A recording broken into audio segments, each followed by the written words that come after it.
नमस्कार, मैं प्रद्युमन जोशीला 2018-2019 वाले माहौल में नए साल 2026 के शुरुआती दिनों में ही दिख गई दुष्यंत दिग्विजय चौटाला के साथियों की टीम। जी हां, नया साल 2026 हरियाणा के तमाम राजनीतिक दलों में पहला राजनीतिक कार्यक्रम करने वाली जननायक जनता पार्टी युवा विंग, जिन्होंने भिवानी की धरती पर युवा योद्धा जिला सम्मेलन कार्यक्रम किया, उसमें पुराने रंग में, पुरानी रंगत में दिखे दुष्यंत दिग्विजय के जुनूनी साथी। डॉक्टर अजय सिंह चौटाला, जो जेजेपी के राष्ट्रीय अध्यक्ष हैं, उनकी क्रम भूमि चुनावी भूमि रही।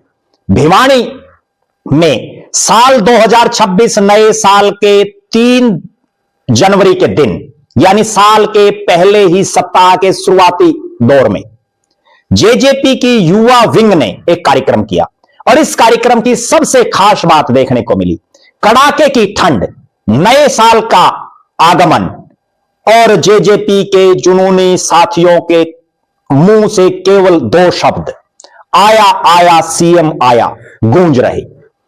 जैसे ही दुष्यंत चौटाला, पूर्व उप मुख्यमंत्री और जेजेपी के नेता, मंच की तरफ बढ़े, आया सीएम के नारों से गुंजायमान हो उठा पूरा कार्यक्रम, पूरा सभागार। 3 जनवरी युवा योद्धा जिला सम्मेलन भिवानी, जिसमें जेजेपी के प्रदेश अध्यक्ष ब्रिज शर्मा पहुंचे। उन्होंने पार्टी की नीतियों को जन जन तक पहुंचाने के लिए युवाओं को संबोधित किया। कार्यक्रम में जेजेपी के फायर ब्रांड नेता और युवा विंग के प्रदेश अध्यक्ष दिग्विजय चौटाला ने छात्र छात्राओं युवाओं के रोजगार का मुद्दा उठाया। उन्होंने प्रदेश की सरकार से मांग की कि छात्रों को, युवाओं को रोजगार दिया जाए, अच्छी शिक्षा प्रणाली हो, प्रदेश की कानून व्यवस्था से लेकर के और युवाओं से जुड़ा हर मुद्दा दिग्विजय चौटाला ने बड़ी बेबाकी से उठाया।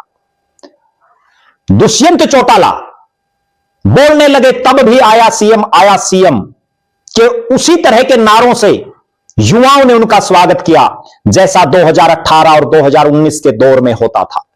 और उसी का परिणाम था इस आया सीएम के नारे ने हरियाणा प्रदेश के 32 साल के नौजवान को प्रदेश में उप मुख्यमंत्री की कुर्सी तक पहुंचाने का काम कर दिया था।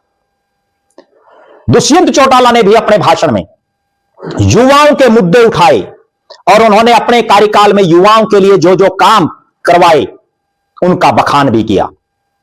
3 जनवरी को भिवानी की धरती से हरियाणा प्रदेश की सरकार को ललकारने का काम दुष्यंत दिग्विजय ने किया और एक ऐसा संदेश दोनों भाइयों ने दिया कि भले ही जननायक जनता पार्टी 2024 के विधानसभा चुनाव में कोई सीट नहीं जीत पाई, उसके बावजूद प्रदेश में विपक्ष की एक आवाज बनने का काम उन्होंने किया। प्रदेश की जनता के हक हकूक के लिए सड़क हो और चाहे जल से जुलूस हो, हर जगह आवाज बुलंद करने का काम जेजेपी के कार्यकर्ता कर रहे हैं। दिग्विजय दुष्यंत चौटाला की इस जोड़ी ने दिखा दिया कि भिवानी में, जहां आज बीजेपी का प्रभुत्व इस इलाके में है, उसके बावजूद अजय सिंह चौटाला के साथियों की, अजय सिंह चौटाला को के चाहने वालों की कोई कमी नहीं है। यह भिवानी की ही वो धरती रही जिसने अजय सिंह चौटाला को हरियाणा का नेता बनाने का काम किया। और अब अजय सिंह चौटाला के दोनों बेटों दिग्विजय और दुष्यंत चौटाला की जोड़ी ने युवा योद्धा सम्मेलनों के तहत हरियाणा प्रदेश के अलग अलग इलाकों में घूम घूम करके युवाओं को पार्टी के साथ जोड़ने का जो संकल्प उन्होंने लिया हुआ है, उसको मूर्त रूप लगातार देने का काम किया जा रहा है। कड़ाके की ठंड में और इतने भारी तादाद में युवाओं का उमड़ना दिग्विजय चौटाला और दुष्यंत चौटाला की लोकप्रियता को बताता है। अभी तो केवल 5 युवा योद्धा जिला सम्मेलन हुए हैं और अब चूंकि हांसी भी नया जिला बन गया, 18 और बाकी हैं। धीरे धीरे जब हरियाणा प्रदेश में दिग्विजय चौटाला की टीम हर जिला हेडक्वार्टर पर कार्यक्रम करेगी तो एक नया रंग दिखाई देगा, एक नया जज्बा और एक नया जुनून जेजेपी के कार्यकर्ताओं में दिखाई देगा। और जो 2018 और 19 में हरियाणा प्रदेश में माहौल था, उससे भी बेहतर माहौल बनाने का काम जेजेपी के पक्ष में यह युवा ब्रिगेड करने का काम कर सकती है। आप दर्शकों की जो राय है दिग्विजय चौटाला और दुष्यंत चौटाला के भविष्य को लेकर, उस पर अपनी बेबाक राय कमेंट के माध्यम से जरूर रखें।